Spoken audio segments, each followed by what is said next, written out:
கண்ணகோல் படம் மூலயமா தான் அதுக்கு முன்னாடி சின்ன வயசுலேருந்து நான் சினிமா ஆர்வத்தில் இருக்கும்போது கண்ணகோல் படம் போது அந்த ஒரு பழக்க வழக்கங்கள் அந்த படத்தில் வந்து எங்கள் ஊருக்கார சொந்த ஒரு ஆள் ஒரு நடிகர் நடிச்சிருந்தார். அவர் மூலிமா பழக்கங்கள் தான் அந்த பழக்கம். அப்புறமா அந்த பழக்கங்கள் சினிமாவுக்குள்ளே அந்த ஒரு தொடர்பு அப்படியே இருந்துட்டதுனால நெக்ஸ்ட் ஒரு படம் பண்ணலாம் அப்படின்னும் போது எனக்கு ஒரு வாய்ப்பு கொடுங்க, நான் ஒரு படம் பண்ணுறேன். ஏற்கனவே ஒரு படம் பண்ணேன், இந்த மாதிரி கண்ணகோல்னு ஒரு படம் பண்ணேன், இப்போ நீங்கள் ஒரு வாய்ப்பு கொடுங்க அப்படின்னாரு. அந்த கதையை கேட்டுட்டு சரி ஒரு காமெடி படமாக இருக்குது, சரி அந்த காமெடி படம் இன்றைக்கி அதான் இப்போ மனுஷன் எல்லாருமே ஒரு ஸ்ட்ரெஸ்ஸில் இருக்கான், ஒரு அழுத்தத்தில் இருக்கான்.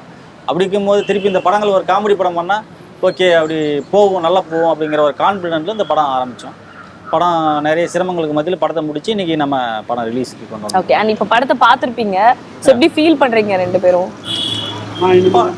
நீங்கள் இனிமேல் தான் பார்க்கணும். சரி, ஓகே.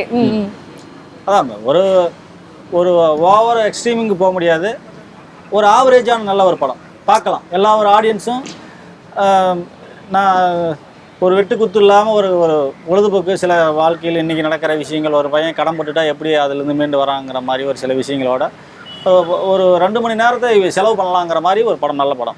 ஓகே.